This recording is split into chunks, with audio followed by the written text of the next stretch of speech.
Hello, everybody. This is Chuck Carnevale, co-founder of FastGraphs, the Fundamentals Analyzer software tool, aka Mr. Valuation. It is my extreme honor and excitement to announce that last night around 9 p.m., FastGraphs finally, after a long wait, launched our international product. We've gone now from 20,000 stocks approximately to offering you 80,000 stocks. And we'll be doing this for all paid subscribers. We'll be able to access the international stocks for free while we're in beta.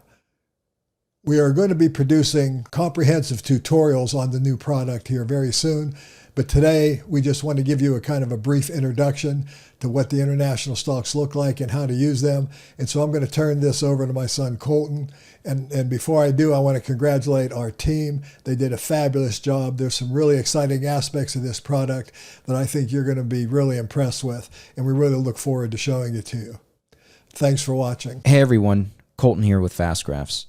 As Chuck said, we're really excited to release the beta test for international data. Just to kind of cover what he said, it'll be free for a limited time for all of our current and new paying subscribers.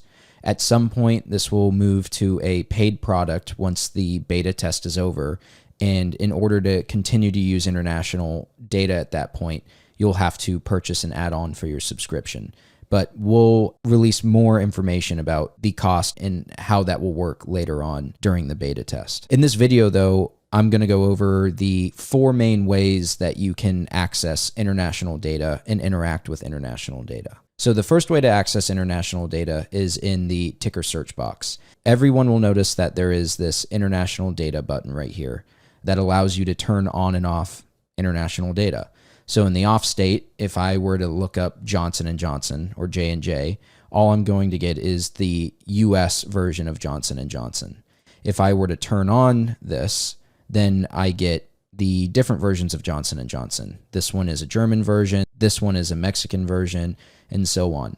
One thing to keep in mind is that Canadian and US stocks are part of our base data plan and will continue to be part of our base data plan even after the beta test is over. So if I were to turn off international data, the Canadian and US versions are always shown. International data is for every other region outside of US and Canada. So let's take a look at a version of international Johnson & Johnson. So this is one that trades on the German markets. And as you'll see, everything is now in euros. So the price is in euros. This whole chart is set up in euros. All of the performance is set up in euros. All of these earnings per share numbers and dividend numbers below here are in euros. Everything on this graph is in euros. So the second way that you'll be able to interact with international data is located underneath your graph settings. Everyone will now see this currency dropdown. And in here, you'll either be able to select and stay with the reported currency. So this is the currency that the company automatically reports in. US companies report in US dollars. Most European stocks will report in euros. Japanese will report in Japanese yen, and so on.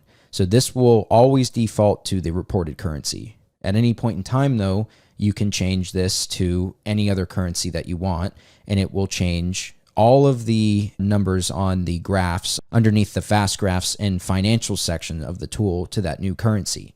So notice this is now an AED. We now put a symbol here that if you hover over this, it will tell you what the stock normally trades in, but all of this is converted to AED. So everything on here is converted to AED. Once again, everything underneath the financials as well are converted to AED. So if we take a look at financial statements, this number is now representing 349 billion AED. If I were to then change this back to the reported currency, we now see that this is 90 billion euros that this is being displayed in. The third way to interact with international data is within your portfolio. So when you create a new portfolio or even edit an old or an existing portfolio, you'll now see a currency here. So let's go ahead and create a new portfolio called Test. And in here, I'm going to select a base currency of US dollars, and we'll get into what that means. So if I go ahead and add some transactions, I'm going to import some transactions, a file of transactions that I already have. So I'm going to import all of these. These are now a bunch of tickers that exist in the portfolio with transactions. And you'll notice that the valuation of this portfolio is worth roughly 60,000 US dollars. If I were to change this to, AED, for example, just doing something simple, this now changes the valuation and converts all of that to AED. If we take a look at transactions, all of these transactions were imported as US dollars. So it is doing the conversion correctly from these US dollar transactions, a total cost of 2,185 US dollars, in converting it to AED. Now, if you were to add any new transactions, it is based off of the base currency of your portfolio. But at any point in time, you can come in here and change each individual transaction if you want to a separate currency if you need to do so. Now, we also have one other method of changing the currency. Let's say you needed everything changed to AED. We have this base currency of AED, and then I could just hit update all transactions, and it will now update all of these transactions in your portfolio to AED. If I wanted to change it back to US dollars, then I would just simply scroll down, find USD in this list, which is alphabetical by the code, and then hit update all transactions, and it now has changed everything back to US dollars.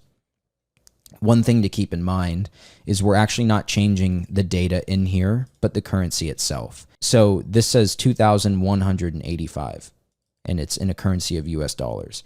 If I change this to anything else, it still keeps the number of 2,185.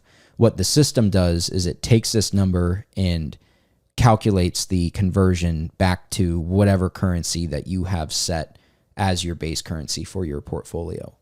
We do this because we don't want to change the numbers that you input into the portfolio, but we will convert them to the correct currency based on what you've selected as your base currency. So now, if we were to go and draw this stock, the transactions are now in US dollars. We're looking at US dollars. So everything is fine there. And then, for example, if we were to change this to AED, it will automatically convert all of these transactions to AED currency, even though all of these transactions are still set as US dollars. So for display purposes, you'll be able to look at your portfolio and your equities in any sort of currency that you want, and you'll be able to even have different transactions in separate currencies if you need to have them in different currencies, but they will all be converted to the base currency of your portfolio. Finally, the last way to utilize international data for our premium subscribers is utilizing the screening tool. So this, underneath the screening tool, region is the item that you'll be able to, pick the countries that you want the stock traded in. So for example, I could search for United States, add it to this list, and I'm just going to look for some stocks with a very low PE ratio underneath 7, and everything under here will be in a region of US. If I also wanted to add Mexico and Jamaica, I could. And let's also just let's look at some high debt ones just to bring down the results. So now we see over here we've got MX, which is Mexico. Here's some US ones, and there may or may not be Jamaican ones based off of the parameters that I picked. But that is how you would be able to limit your search for certain regions within the screening tool and basically look at whatever type of region you want. You can include them or exclude them just like regular screening tool works. So yeah, we're really excited to have released international data. It's been a long time coming. A lot of work has been put into these portfolios and stuff. And we've got some really new exciting things that we're working on to help enhance the tool from a portfolio standpoint.